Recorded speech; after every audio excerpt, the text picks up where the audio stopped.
School was in session, and it wasn't even lunchtime yet, so I don't know what I expected to find. But then I saw her, the tortured girl. She was walking to the school's bathroom by herself. Her posture was solemn, her head was pointed to the ground. Her stomach must have been somewhat intact, and she didn't see me until I spoke to her. "You have to come with me," I pleaded. "Who are you?" she asked. "I'm the one who pulled the fire alarms. I was trying to save you. Whatever they're doing to you, we have to tell the police." She silenced me immediately and scribbled furiously on a notepad. It was all the police's idea, and now that they know someone knows, they're going to speed up the system. They've already started on 2 other kids. They can hear everything I hear and say, it said. "What are they doing?" I whispered. Before she could answer, we both saw one of the sadistic teachers looking right at us. The teacher took great strides to walk towards us. The tortured girl excused herself to the washroom, and I ran back to where I left my mother, hugging her tightly like I was suicidal, and watching the teacher walk past us nonchalantly. The movie was boring and the pizza was stale, but I had to give my mother credit for trying. She didn't even smoke up that night. She just tried to engage me in card games and ice cream until it was time to go to sleep. I didn't sleep. If the police could hear everything the tortured girl was saying, I can only imagine the terrible price she's paying right now if they found out how much she told me. It wouldn't take long for the teachers to tell the police that I'm the one she was talking to. So I'm surprised I'm not dead or arrested until they don't consider me a viable threat. I'm just a kid. Who's going to believe me? I'm also suicidal according to my school papers. So anything I say will just be considered some psychological nonsense brought about by my non-existent depression. And it's nearly time for me to go to school again. What should I do? My next psychiatric evaluation would be in the nurse's office, and for legal reasons, one of my parents had to attend. My dad was doing business on the other side of the world, so my mom attended. They asked me questions about my relationship with my parents, with my peers, with teachers, what I enjoyed in my spare time, and if I had any fears about anything at all. They were all very interested in my fears, and they recommended a couple of weeks away from school and repeating the term. The psychiatrist asked me some more questions about my nightmares and told my mother not to worry about my academic future. There's no shame in repeating a term. Kids do it all the time. Repeat the year if you have to. School gave me the rest of the day off to consider my options, but I was feeling useless and powerless. If I was away from school, I would have no way of monitoring the sadistic actions carried out on my fellow students. I didn't know what I should do next, so I confided in my mother. She is stoned in nearly all of my memories of her. She isn't neglectful, but she's pretty lazy, and more often than not, she makes foolish decisions in light of really obvious options. However, her love for me has never been in doubt, and in this desperate time, she was the only person I could talk to without fear of death or torture. "Darling, if there's anything at all you want to tell me, I'm ready to listen," said my mom as we were driving home from the evaluation. I had no choice but to assume our house and car were bugged. Was I being rational or paranoid? "Mom, I know we haven't had lunch, but I'd really like a milkshake," I said, trying to sound mildly pathetic with a touch of ironic tragedy. It worked, and we went to a diner where I told her the entire story of everything I'd seen and done. The sight of the girl attached to weird machines while sadistic teachers dissected her abdomen. How I'd pull the fire alarms, thinking it would save her. How the school had tried to lock me in, and how I escaped by breaking a window with a fire extinguisher. How I'd overheard the firemen assisting the sadistic teachers on how to proceed with their operations. That the sadistic teachers may have recognized me. That I had a brief encounter with the tortured girl, and she told me that the whole thing was the police's idea. That I had told her that I pulled their fire alarms before learning she was bugged. Mother gawked at me and asked if I was high. I told her I wasn't. She asked if I was lying. I told her I wasn't. Once she accepted I was serious, she became hysterical, and I had to work really hard to calm her down so she wouldn't draw any attention to us while she sobbed about pulling me out of school and moving out to the country. "We can't, Mum," I replied. "What about the kids getting tortured right now?" "Darling," said Mother, "I know it's hard, but sometimes when you know people are suffering and there's nothing you can do, you have to move away and save yourself, or you'll just become another casualty. The world is cruel and terrible." "Maybe we should contact the police from a different city," I suggested. "They'll ignore us, report us to our own police, and we'd be apprehended," said Mother. "What about the Secret Service or foreign nations?" I asked. "I'm a pothead pixie, and you're a suicidal loony. They'll never believe us without proof," said Mother. "Like a video or a photograph?" I suggested. My mom became outraged, but thankfully kept her voice down.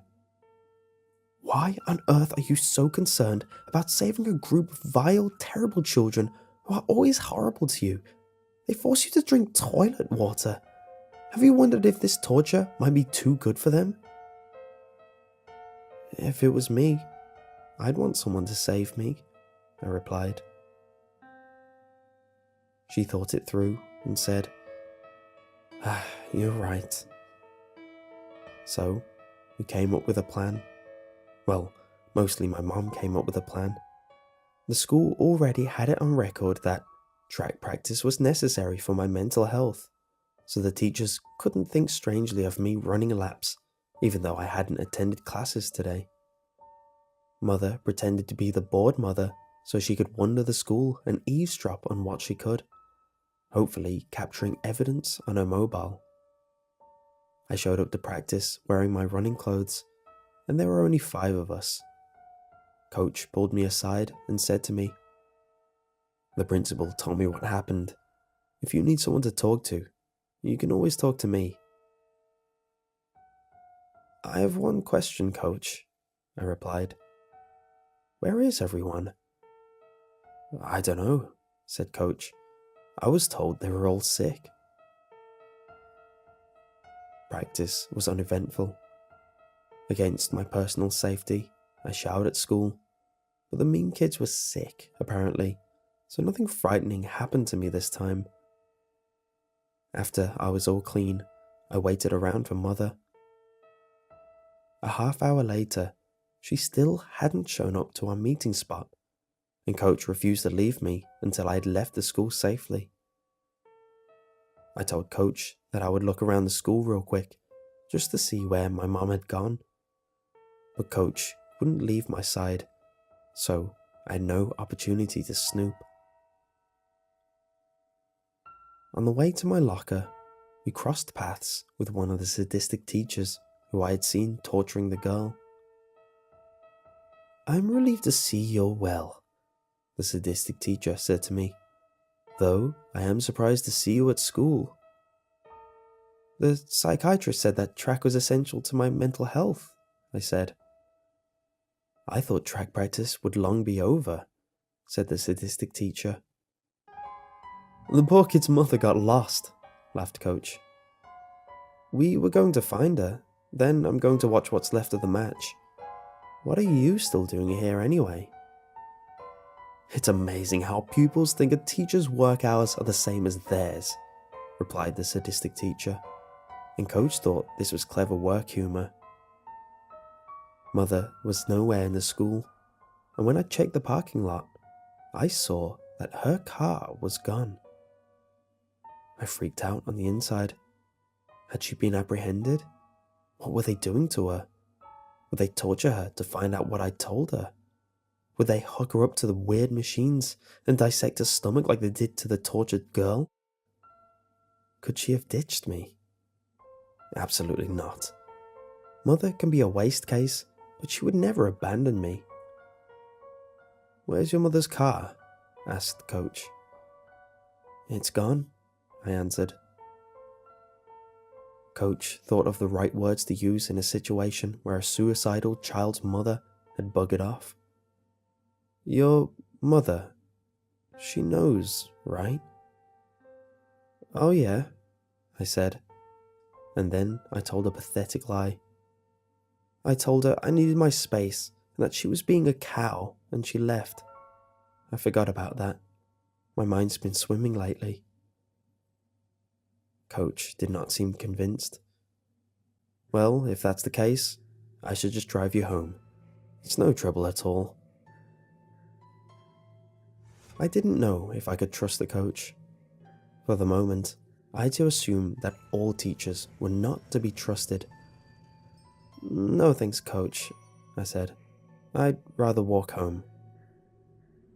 Coach, either being genuine or acting, put on the presence of a responsible adult. "I can't let you do that. I'm sorry, but I just can't." So I played along and said, "Okay, I know you're just doing your job. Can I use the bathroom first?" Coach said that was fine and went to start the car. I stalked the halls one more time, checking for my mother and any signs of tortured children. Only there were none, and I left school via the rear exit and escaped into the woods. I slowly and quietly made my way home, only to see 3 police cars in my driveway. What were 3 police cars doing there? Had Coach phoned the police following my disappearance? Did this have anything to do with my mother? The police were walking in and out of my house as though they owned the place, and Mother was still nowhere to be seen. They confiscated our home computer, all our telephones, and several electronics that I couldn't imagine would be necessary for police work, including Mother's electric toothbrush. The police also found Mother's stash of weed and excessive paraphernalia. "Any sign of the kid?" one of the police asked. "Not yet. We'll have to keep waiting," said another one of the police. My house was no longer safe for me, and I was worried sick about my mom, as well as scared for what might happen to me if the police found me. I snuck back to school, on the off chance that Mother might have actually returned.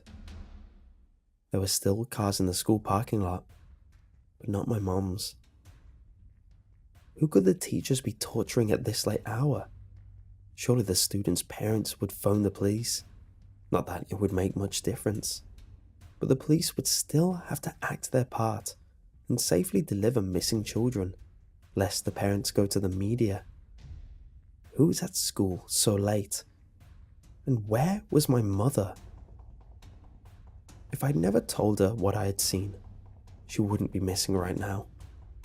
She wanted to keep me safe by going as far as possible from the source of the trouble, and now she had been made a liability. I crept to the school doors, but they were locked. The best I could do was watch from a tree in the woods, watching to see who owned the cars.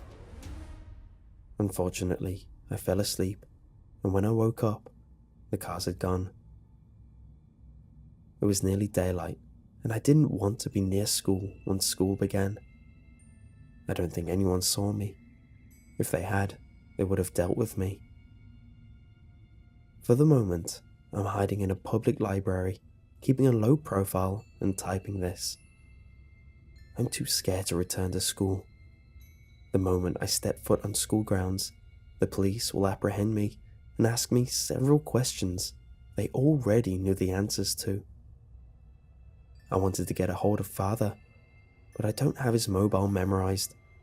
And what would I tell him? That Mother's maybe been abducted, and that I'm too frightened to go home due to police surveillance, and that he can't help because he's on the other side of the world? Not to mention, what if they've begun monitoring his phone? If I call him, they might be able to trace where I'm calling him from. I'm scared out of my wits' end. I don't have anywhere to sleep safely, and I don't know where my next meal is coming from.